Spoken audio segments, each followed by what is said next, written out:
खबर उत्तरकाशी से, जहां पर लगातार महापंचायत को लेकर एक सनसनी बनी हुई थी। दावा किया जा रहा था महापंचायत होगी, हालांकि इलाके में धारा 144 लगा दी गई, लेकिन अब इस मामले को लेकर एक बड़ी खबर आ रही है जिसमें धमकी दी गई है, सर तन से जुदा करने की धमकी दी गई और धमकी देने का एक जो लेटर है वो भी सामने आया, एक पोस्टर सामने आया है जिसमें साफ तौर पर कई सारी बातें लिखी हुई हैं। ये धमकी जो है वो देवभूमि रक्षा अभियान के संस्थापक स्वामी दर्शन भारती को दी गई है। इस धमकी का जो पोस्टर है इस पर लिखा हुआ है नो महापंचायत पुरोला उत्तरकाशी।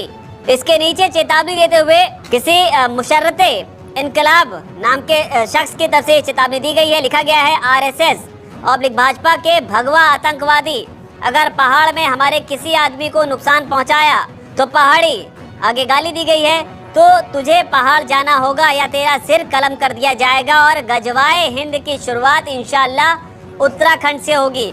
तो ये बड़ी बात आखिरी में कही है कि गजवाए हिंद की शुरुआत इंशाअल्लाह उत्तराखंड से होगी। साथ ही सर तन से जुदा करने की धमकी दी गई है।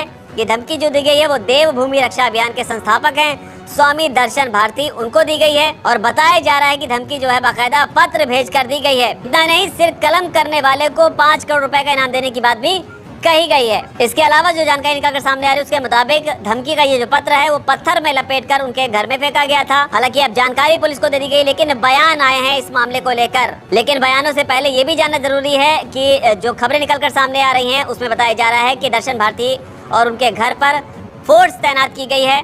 तो इस तरह की मीडिया रिपोर्ट्स में निकलकर सामने आ रही है।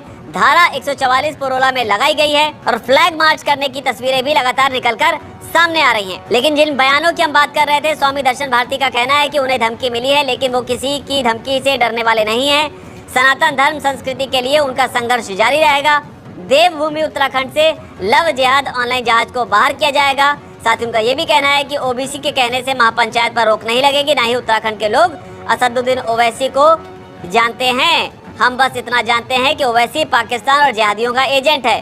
तो ये बयान स्वामी दर्शन भारती की तरफ से आया है। इसके अलावा धमकी मिलने को लेकर विश्व हिंदू परिषद और बजरंग दल जो हैं उनमें भी नाराजगी है। प्रदेश अध्यक्ष हैं अनुज बालिया, उनका बयान आया है। उन्होंने कहा है कि पुरोला में महापंचायत रोकने की हिंदुओं के खिलाफ बड़ी साजिश है। महापंचायत को शांतिपूर्ण ढंग से किया जाना था, लेकिन धारा 144 लागू कर प्रशासन ने समुदाय विशेष को संरक्षण देने का काम किया है। साथ ही उन्होंने ये भी कहा कि लव जिहाद के खिलाफ जो आवाज़ उत्तरकाशी से उठी है वो अपने आप में एक मिसाल है। हिंदू समाज के बहु बेटियों को लव जिहाद से बचाने के लिए शांतिपूर्ण तरीके से महापंचायत प्रस्तावित थी, लेकिन फिलहाल जिला प्रशासन ने हिंदू समाज को दबाने का काम किया है। तो इस तरह की बातें भी लगातार निकलकर सामने आ रही है। लेकिन धमकी मिली है, धमकी के बाद में अब आगे इस पर क्या किस तरह की अपडेट निकलकर सामने आती है, जो भी खबरें आएंगी वो आपके लिए लेकर आते रहेंगे। फिलहाल इस रिपोर्ट